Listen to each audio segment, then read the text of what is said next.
मदमपास्य चिरं हृदि संस्थितं मरणजन्मजरा भयपीडितम्।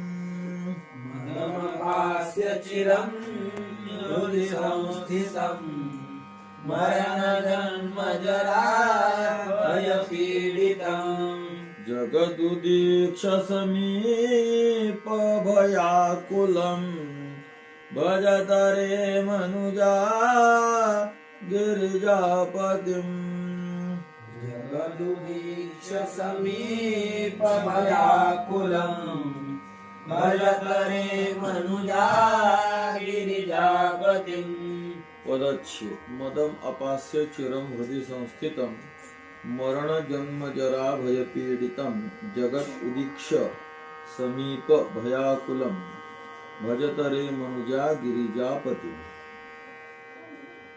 याचा अन्वय रे मनुजा जगत मरण जन्म जरा भयपीडितं समीप भयाकुलं उदीक्ष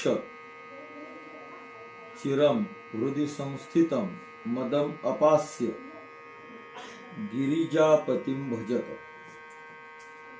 अर्थ रे मनुजा हे माणसांनो, जगत मरण जन्म जरा भय पीडितम हे संपूर्ण जगत मरण जन्म आणि जरा म्हणजे म्हातारपण या भयाने काय आहे पीडित आहे। अधिक समीप भयाकुल या तीनच्या व्यतिरिक्त अनंत दुःख आहे आणि त्या अनेक जवळ असणाऱ्या भीतीने हे व्याकुल झालेले आहे जगत आणि ते उदीक्ष या जगाला पाहून चिरम हृदय संस्थितम भरपूर काळापासून हृदयामध्ये संस्थितम चांगल्या पद्धतीनं स्थिर झालेलं मद म्हणजे काय मत सदृशो कोस्ती इति हर्षबुद्धी मदह माझ्यासारखं दुसरं कोणीच नाही अशी जी आनंदी बुद्धी आहे तिला मद म्हणतात। आणि त्या मदाला टाकून काय करा तुम्ही गिरिजापती भजत गिरिजापतीचं भजन करा गिरिजापतीची सेवा करा।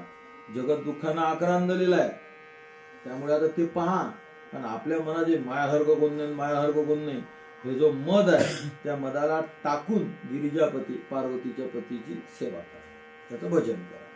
जय श्री